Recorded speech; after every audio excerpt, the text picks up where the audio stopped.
On my last trip of the season, I traveled down to Bergen to meet someone who has been a big inspiration to me over the last few years.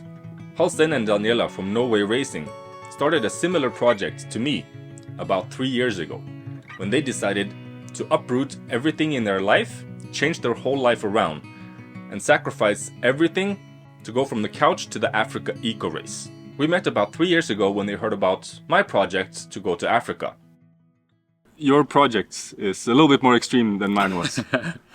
Yeah, I will say your project is also extreme in a way, but a different way, I guess. Yeah. Our project might be more sportsly extreme, since we were kind of more of a racing project, racing one of. Because you decided to head for Africa as well. Yeah. To do the Dakar or the Africa Eco Race. Yeah, the Africa Eco Race, and because that was our goal, since that's been my childhood dream for a long time, and I managed to convince my wife to join me for it. So, but then again, it's an extreme project in many ways. So how you've been riding a motorcycle for a long time then, since you've been dreaming about it since you were a kid? I took my license when I was 18. I had a motorbike for, I don't know, 4 months. Then I decided I have to sell it because I wasn't ready to have a motorbike. That thing was going way too fast. And after that, I didn't have a motorcycle until 3 years ago, when we called you guys. No, we didn't have a motorcycle yet. 2 years ago, when you visited us, then we just got our first motorbike, actually. We started to ride motocross 2 years ago. This is my 3rd season now on off-road bikes. So now we don't really have any experience. We kind of started at scratch, just like you guys. So how did you decide on going to ride or race in the Africa Eco Race then? We kind of thought that would be an interesting goal to, like, it has to be possible. Like, if we do things properly in the right order and kind of set ourselves up and try to do things the correct way for us to do it, we would be able to do it. Was the plan, at least. And for the two first years, everything went smoothly. And by the 3rd year, Daniela got diagnosed with chronic fatage disease. I think that's what it's called in English. So she's kind of checked out of the project and checked in on the sofa again. Right. Because your project was called From the Sofa to Dakar. Yes. Since we were starting to love the sofa more and more, and starting to become more of a, we call it in Norwegian a sofa pig. I think it's a fun expression for that. But we sat down and ate way too much chips and just kind of rotted away.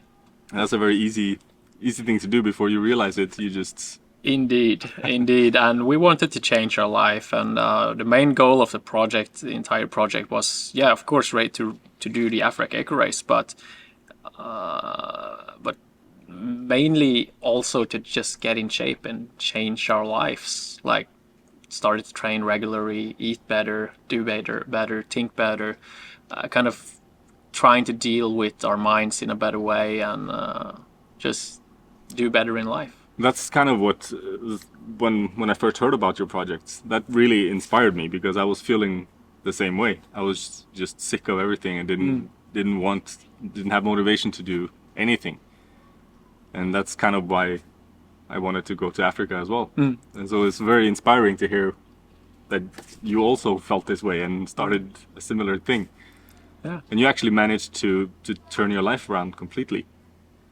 Yeah, we have, and luckily for Daniela, we managed to do it before she got sick, because now we have so many more tools in our toolbox and so much more prepared for kind of what she's going through and trying to get her up from the sofa again. But of course not with the same level of, not that high of a goal that we had when she was healthy. But so what steps did you take to turn things around? Like, baby steps. baby steps. No, I was so lucky that we came in contact with a guy that is called Christopher Andresen. He's a mental and physics coach, so he has been we've been working with him from the start, and he did it because when I talked to him, he was like, "This is the most crazy project I ever heard about. I just have to help you guys do this, see if it's even possible." And so he did. So he joined us. We had weekly sessions with him and talked to him and tried to establish good routines in our life regarding gradually eating better, gradually working out more, what type of workout we did, gradually change over time, because starting from scratch, it takes time to kind of build your body up to the point where we actually can work out in is a hard way over time. So you have to take the baby steps and do it in the right way, unless you like the chance for hurting yourself and getting slitageskade. I don't know, like wear and tear. Wear and tear, on your body is very big, because your muscles and the joints aren't. It takes at least 6 to 7 months, or even more in some cases, to kind of readjust to moving that much.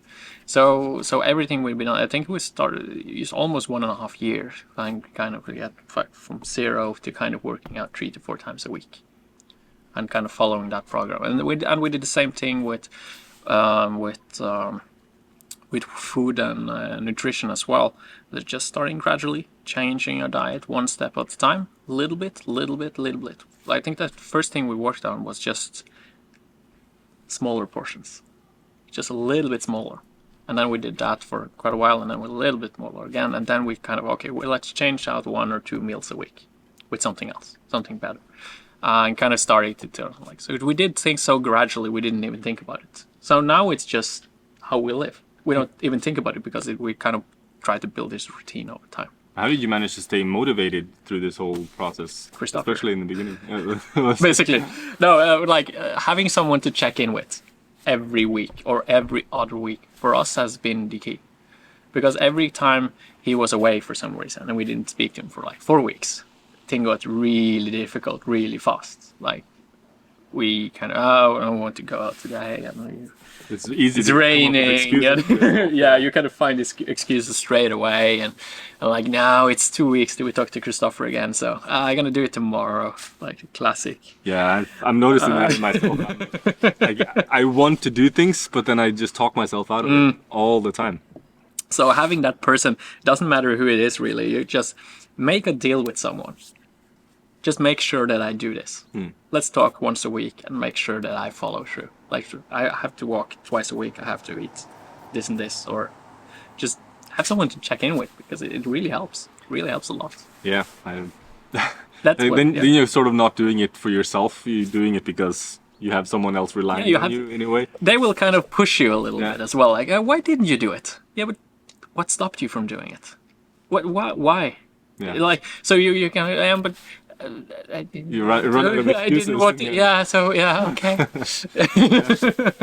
So we had a lot of that, and but yeah, we talked a lot about it, me and my wife, and it's the only reason why we come as far as we have come. And now we're at that point where we're at the most difficult points at for the project, and that we have discussed that for the 3 last years as well. Like, how are we going to manage to do it? And it's the economical part. Yeah, like, how are you financing this whole thing? Selling all the shit I don't need, or I can live without, or I can barely live without. So every sport equipment I ever owned that I haven't used for last year, I sold it. All my photo gear, I sold it. Don't need it anymore. Don't use it for work anymore either. So every kind of small thing I can kind of scrape together, it's gone into the bike or training. Or this is your 3rd bike? This is my 3rd bike. Yeah, we started with a really cheap bike just to kind of get going, because we knew straight away because we started to sell off everything we owned almost to finance the first bike, because we knew that if we don't hit the goal of getting the bike the first season we were planning to have a bike, the project is going to go dead. So we pushed ourselves to get all the equipment we needed and got the bike, we got the trailer for the car, and got everything in order so we can start riding motocross. That was rough. It was some months there we were eating quite thin, but it was worth it in the end. Like we got there, and then we managed to build ourselves up, and then I was lucky to get a better job, and we had a little better income and could afford a little better bike for the next season, because then our goal was to go compete and actually do enduro competitions. And we managed to do that entire season with enduro competition. That was last year. The last year was the first year you competed? Yeah, that was my second season on a bike. And this year the goal for this year was to go international and do a race. But that haven't happened. No, it hasn't happened yet? No, it haven't happened. And we know it's not going to happen this year. But yeah, it's been difficult. I've been in between jobs and changing jobs because I was in the film industry, and that kind of collapsed after the COVID when the economy in Norway kind of collapsed a little bit. So I was out of a job for 5 months before I found a new job. But that was kind of sweet actually, because then I can live like a lot of free time. Yeah, I had all the time in the world to ride my bike and train and just focus on all the bits I wanted to focus on, like basically live like a top athlete. That was perfect. But of course you didn't have the money to do anything, you just stay here. But but my plan this year was to do the 1,000 dunas now in October. Where is that? It's in Spain and Morocco. So you start in Spain and then go over to Morocco, and then it's 6 days of riding in Morocco. That's a navigational rally, so it's no timing at all. So you get points on how good your navigation is. So if you overshoot a turn by 3 meters, you get a penalty. If you overshoot by 10 meters, you get a bigger penalty. If you have to go far away and turn around and go back, you get a really big penalty.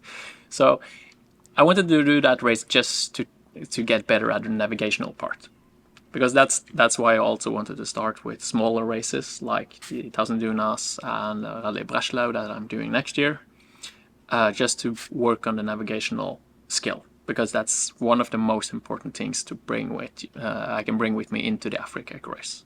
I can be as fast as I want on the bike. If I can't navigate well, I'm not going anywhere. How come you decided on the Africa Eco Race in the first place? We talked a lot about that, and the Africa Eco Race is quite ambitious, but it's not overly ambitious. Like deciding to go for the Rally Dakar, the classic proper Rally Dakar, that's a whole nother level. That is, it's 4,000 kilometers longer, a couple of days longer, and the cost of it is astronomical compared, and the level of riding is also insane compared to the Africa Eco Race. Even the Africa Eco Race is quite fast. It is a lot of good riders. Don't get me wrong, but like that's really difficult. You kind of have to do the Africa Eco Race in a way before even considering doing the Dakar. So I might do the Dakar later if I manage to go to the Africa race sometime. But I want to do that first. Now you're hooked on this. Yeah. This is what you want to do. But I haven't. But that's the fun part, though. I haven't tried it yet, have I? I set myself up doing something. I have no clue if I'm gonna like. Like, what if I day 3 wake up and I hate this. This is brutal. This is terrible. This is I don't know. Let's see next year. You get all this way, this many years of practice, changing everything, and then you hate it. Yeah. But worst case scenario then? I hated it. But yeah, I got to try something fun. I tried something new. I changed my entire life for the better. That's a good mindset. Yeah, and I have a beautiful hobby. It's so fun. It's fun. We've been riding the Tet this year as well, and it's the best therapy money you can buy. So you rode a little bit when you were 18, Yeah. but then nothing for like 20 years or so. So how was it getting back on the bike, in the first place, like in the beginning? It was a little bit rough, yeah. It was a little bit rough. But yeah, I have been cheating a little bit. I have been riding not competitively, but downhill on mountain bikes and free riding on mountain bikes for as long as I can remember. Of course, that helps. And when I studied in Trondheim in my 20s, I was also having a lot of contact with the enduro scene in Trondheim. And one of the guys up there, Lars Tore Thomassen, is a really, really funny guy. He borrowed me his bike 2 times, actually. And I went without any skill or any... I've never ridden a motocross bike almost in my life. And I borrowed his bike and entered 2 different competitions. That's just, okay, why not? I can try. It's fun. So that was kind of my meeting with enduro and motocross and kind of off-road bikes before this. I've done it 2 times, two competitions, one in Oppdal and one in Stjørdal. And you're a competitor. You like competing. Yes. So, it's the opposite of me. that kind of gets me going. I remember the first race in Stjørdal. I'd never been so broken the day after anything in my life. You can ask my wife, even like I was laying flat for days after that, just completely hammered. But yeah, without any knowledge of the bike, how it works, how you should ride it technically to save energy or do anything right. Yeah. You kind of it's like trying to run a double marathon without even know how to run. It's stupid. I've noticed that on my bike. It's not the same, but when I've been riding in the mountains in Montenegro, for example, the Trans-Euro Trail there, I was completely dead, completely knackered because I have no idea what the hell I'm doing. I'm just riding, and I'm like, oh, okay, let's try to get up this hill.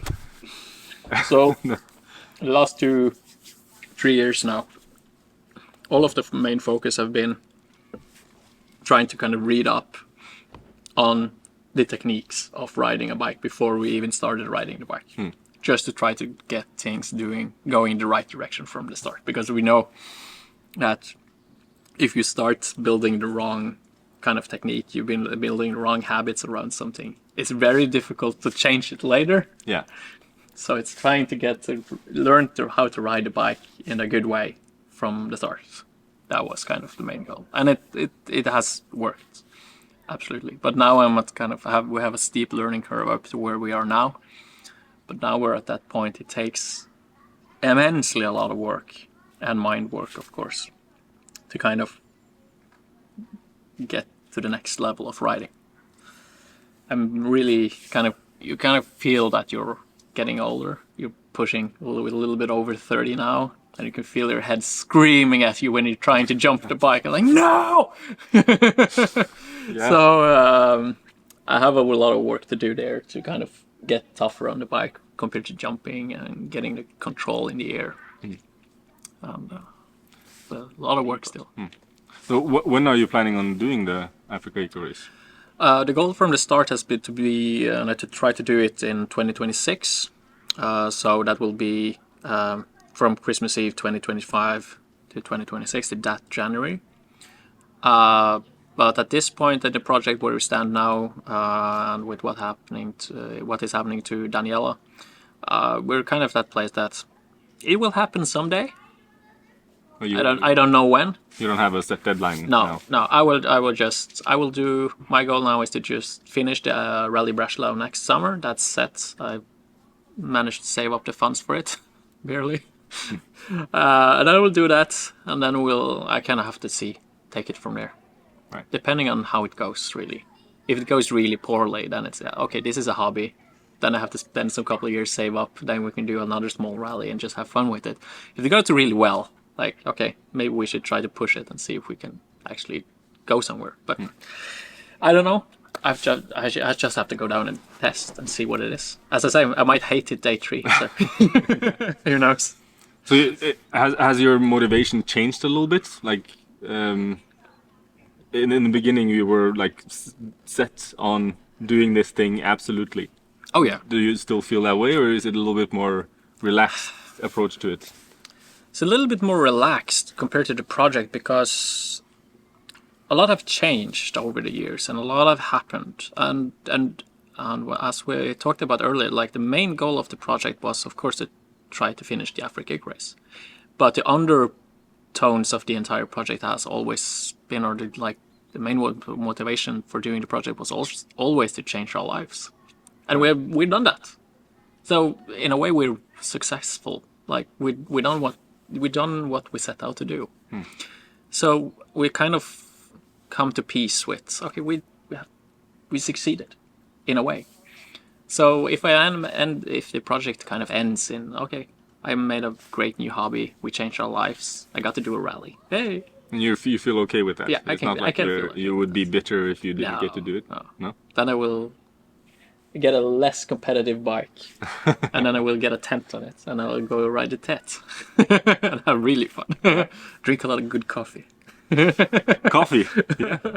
Right now we're drinking the fruity bean from. Well, this is the nutty bean. And it is a fruity bean, and it's really good actually. It's very good. What is your relationship to coffee like? That's a difficult one actually. I don't know actually. That's a hard question actually. I don't have any kind of like. It's just always been there. It took some time actually before I started drinking coffee, because I've always been a little bit hyper. I kind of didn't need coffee until I started to work in an office. Then it kind of you just have to have a coffee mug. Yeah. And then it just downward spirals from there. Yeah, the sad thing about that is that it's usually bad coffee that you find in the office. So. We called it flight gasoline. It worked, but it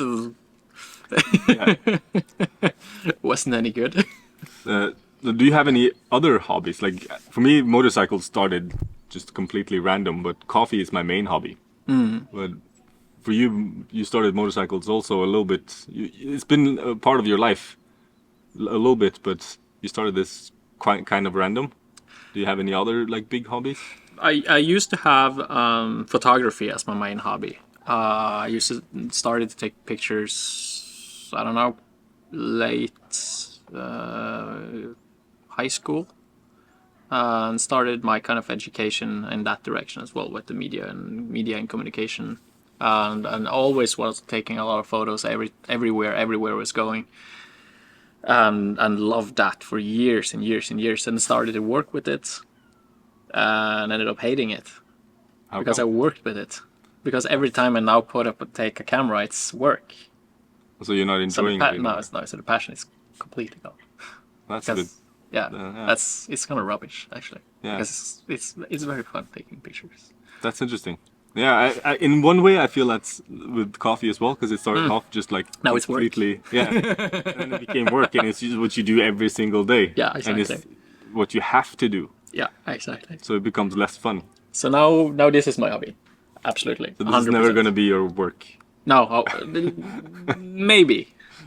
But then it will be work to kind of, then if you manage to make work of this, then you will be an athlete, and then it will be maybe for a couple of years, maybe if you're really lucky. Yeah, I think that's gonna be okay. But yeah, I think I'm never gonna not have a motorbike again. Yeah, hopefully.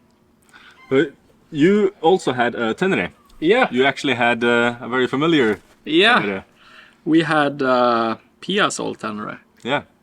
That was kind of a nice thing, because, well, if you've been following the channel, you know what happened. Pia passed away, and we had been here and met you and said hi to you, and when we had sort of stayed in touch, and then it felt really nice to know that the bike went to someone we knew, and someone that she knew, and someone who would take care of the bike and bring it on adventures. It's kind of a sentimental thing. Yeah, in a way. and it was a bike that me and my wife discussed. We're never going to get rid of this bike. Like, it's gonna stay here forever. Like, never getting rid of it ever. But then if things happen, life happens, and I was out riding it, and someone hit me from behind, and the bike was broken. That's Like, so shit happens. yeah, that's true. You never know. So that's something I've learned. Like the more shit that happens, the less I sort of care about it in a way. It's easier to sort of just move on. Yeah, you can't do anything about it. You couldn't have Exactly. done anything differently. That's like, that just happened. That happened. Just accept it and move on. That's yeah. But luckily for me, and luckily for us, like project-wise, insurance money did that I could buy the bike I really needed for this season, because I was in a really big dilemma. I have a bike that is valuable, but I need a different kind of bike to continue the project. But I can't sell this. Right. And we couldn't sell it. It was never an option to sell it. So it was kind of like, it's bad to say, but it was kind of good that it happened as well, because if not, the project would have been dead 6 months ago. Because I couldn't go to navigational rallies. I couldn't do, or of course you can do navigational rally with Tenere, no problem. But it takes a lot of money to kind of get it there. Yeah. And I couldn't go compete with the bike at all. And getting a bike like this as well as a Tenere, it's a huge financial input, and Yeah. I have no option to do that at all. So it's sort of a blessing in disguise then. Getting Kind hit of. from So behind. Luckily you were okay. yeah, luckily I was okay. That was actually very lucky, because I was pinned. The bike got pinned between the car in front and the bike that hit me from behind. What actually happened? Now what happened was, what me and two other guys were out riding, and I was in front. I always like to ride in front. I don't like being behind people. And bad stuff happened, apparently. And I was riding, and we caught this car in a narrow section with a lot of turns in an 80 zone. And I went over a hilltop together with the car, just behind the car, and we had to stop just behind the hilltop, because the road got really narrow and there were cars coming. So of course we have to stop. And the second guy, he came way too fast over the hilltop and didn't manage to stop. And he hit the back of the back wheel on my bike. So I was just standing there with the bike falling down between my legs, and like, what the fuck just happened? And I just saw this guy flying 20 meters in front. Oh. He took his collarbone. That was the only thing. So he was also really, really, really lucky. Yeah. But yeah, we talked about like maybe he hit me in 60, 70 kilometers an hour. So if he hit me, I would probably lost a foot, or God knows. So yeah, all in all of us were really lucky. I've had so many of those, like, very, very close calls in the last couple of years. It makes you think. It makes you realize how, like, fragile you are. Oh, 100%. And what I learned from it, when you stop in a close section, stay close to the car in front. No shit. Like, if something hits you from behind, you might get lucky and you get pinned. If you don't get pinned, you get squished. But if you would get squished either way, if you stand 1 meter from the car or 20 centimeters from the car. But if you stand 20 centimeters from the car, chances is that if you get pinned, you're gonna be okay. Really? Why? Maybe. Because you will just stand there with the bike between your legs. Okay, yeah. Yeah. But yeah, of course, if you get squished, you get squished either way. Course. I don't know. Edit it out. Bad advice. Yeah, no, but that's it makes you realize how fragile you are on a motorcycle, and Absolutely. do you feel like those kind of situations put you off riding in any way, or was it difficult to get back on the bike after? No, it was not difficult to get on the bike after, but it puts me off riding on public roads. more and more, because I know that's the dangerous part of what we do, right? Riding off-road, riding on gravel roads, on the TETs, where it's almost no cars, no traffics or anything, or on the motocross track. That's very safe in a way. Yeah, you crash, you break a leg, you break a collarbone, you scratch yourself, you hurt yourself a little bit, but you don't have the X factors of other cars and traffic and drunk people or that kind of stuff. And that's what I realized more and more with this situation as well. Like, the most dangerous thing we do is riding in traffic. Yeah, that's true. So I want to just have a gravel bike like this, because then I will tow it on the trailer to the east coast of the country and go on to the TET or something and ride there instead of actually riding there.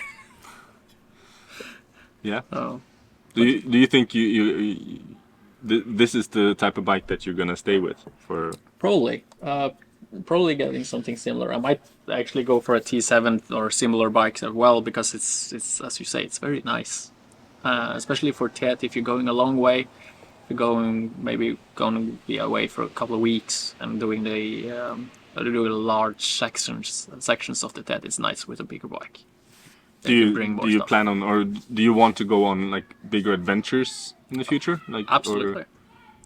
Absolutely, we're dreaming of, but me and my wife, and hopefully when she's better, we want to kind of take our bikes and take a year off maybe and just go somewhere. Any destination in mind, or Mongolia maybe, South Africa, I don't know. I'll join you. Yeah, you're welcome to join us. No, but yeah, we really want to do like explore Europe by riding the TETs. Because only just by exploring the TET in Norway, I've seen so many places, so many things that I didn't realize was here at all. Yeah, the TET it's really interesting. I've been riding just bits and pieces of the TET in most countries I've been to, and it is the most beautiful parts of every country. Absolutely. Basically. Absolutely, and I've been looking a lot on the TET in Poland. Yeah. Because the TET in Poland goes around the whole country, and now it also goes in an X. So you can visit the entire thing. Yeah. That will take weeks, I guess. Yeah. Yeah, definitely. It's Poland is big. It doesn't look that big on the map, but it's pretty big. So that will that's going to be a couple of nice, like an entire summer vacation of at least to do that. And Romania. Oh yeah, I would love to do Romania. Was stunning. Yeah. Romania and the Balkans, all of it. Yeah, absolutely. Well, if you go to Croatia, you have to stop by Rod Young's house. Oh. There's a guy, a British guy, who moved to Croatia, and he lives on the TET basically. Ah, nice. And he hosts bikers. Like it's a TET sign. He doesn't. It's just random bikers just show up at his house and pitch a tent in his backyard, and he always has a beer in the fridge and a good conversation. I need a story to tell. Yeah, I was just recommended to go there completely random by a fellow rider, and I sent him a message, and he was like, "Yeah, come," and he invited me in, and we sat and had a beer. He's the leading sidecar manufacturer. No, he wrote the book literally on sidecar manufacturing and sidecars. So he's an engineer then? Yeah. Cool. Motorcycle builder, sidecar builder. That's awesome. Yeah. But that's as we talked about earlier today. I think that's kind of the magic of the TET. You meet these amazing people. Yeah. Along the way. The whole motorcycle community. Everyone rides for different reasons, but everyone rides a motorcycle. Yeah, exactly. It doesn't matter if you're Hell's Angels or Holy Riders. doesn't really matter. They all ride bikes. Yeah. And they can talk about that or it's amazing. It is. Yeah. That's So what would you say to people who sort of feel in a similar rut that you were in? Like, what would you have any advice or recogmendations?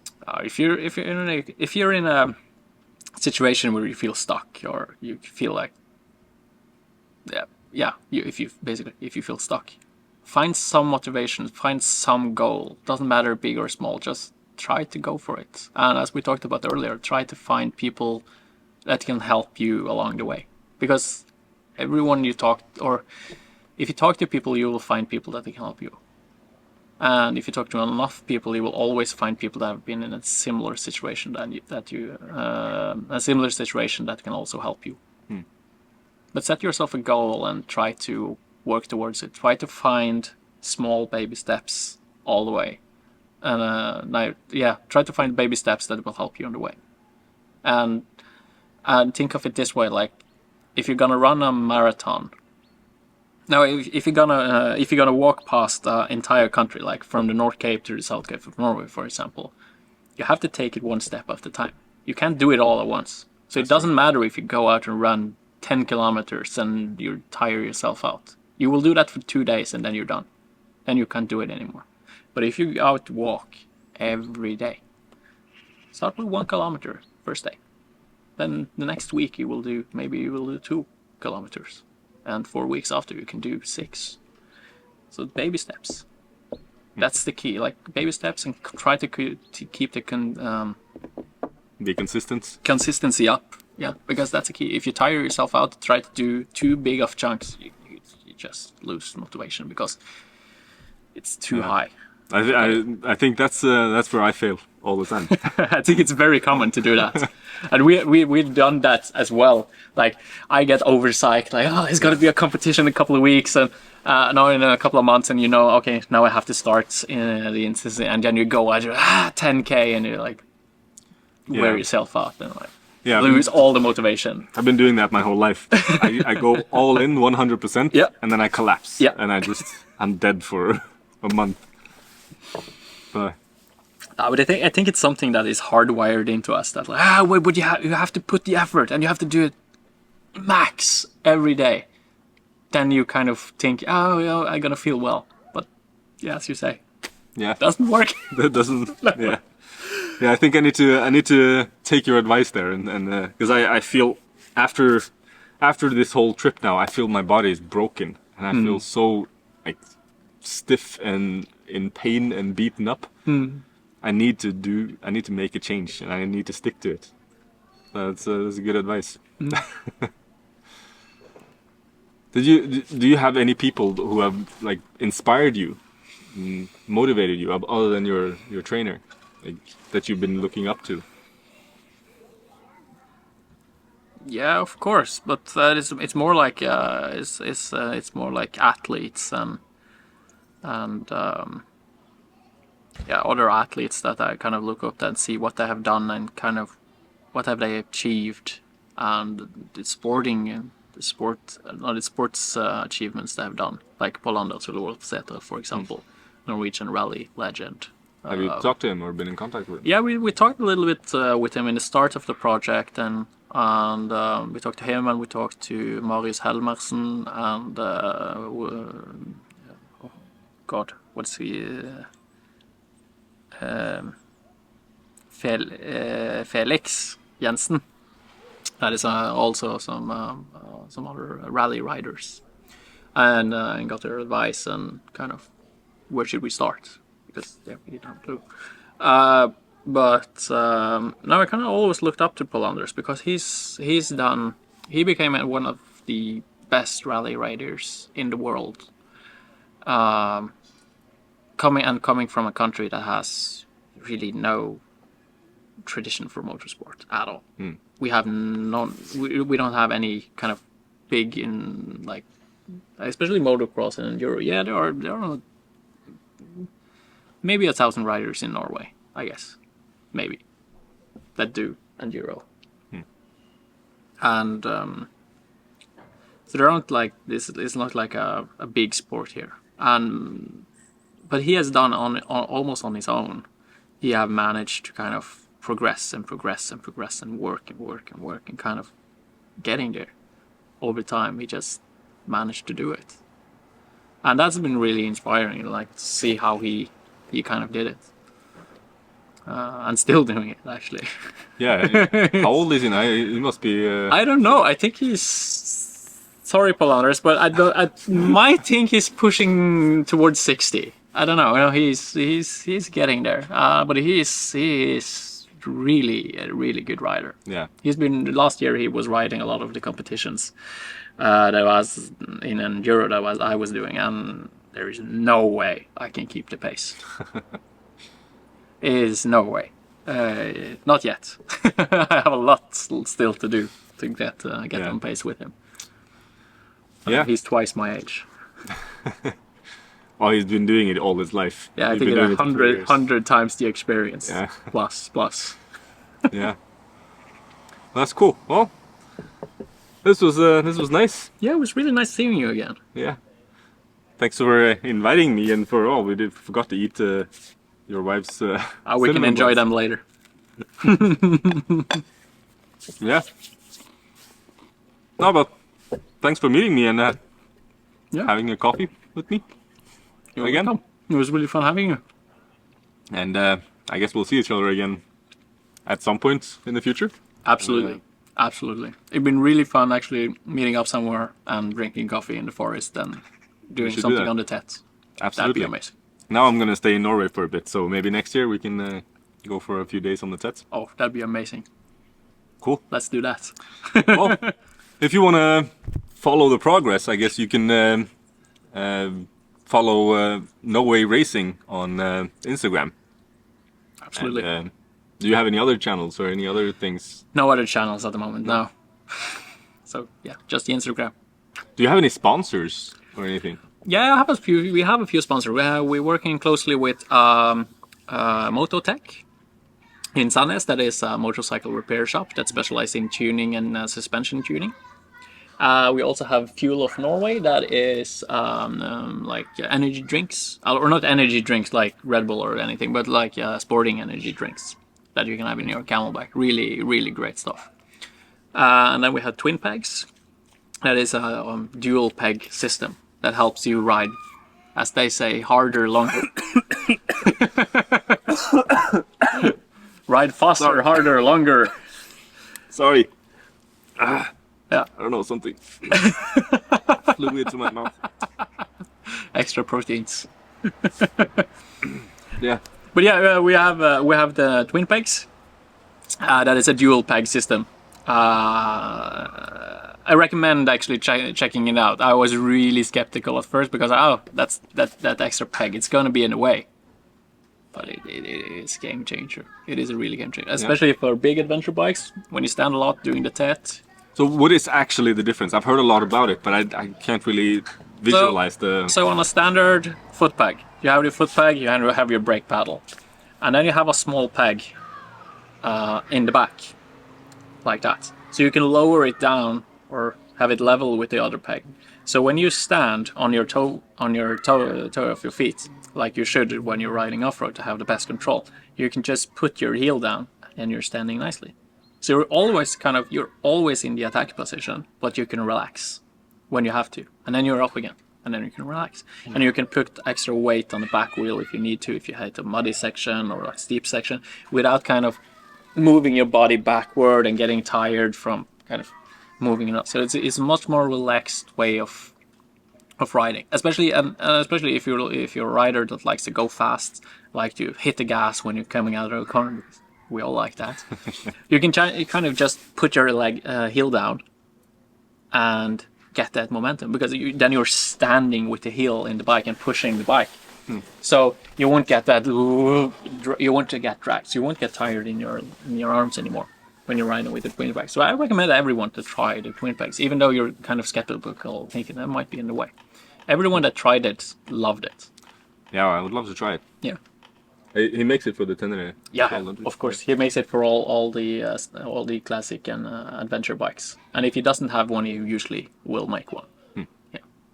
Cool. Well, yeah. Well, I guess I hope you guys enjoyed this this little chat, and I'll see you in the next episode.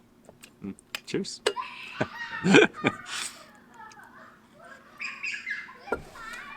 Kids playing inside. Yes.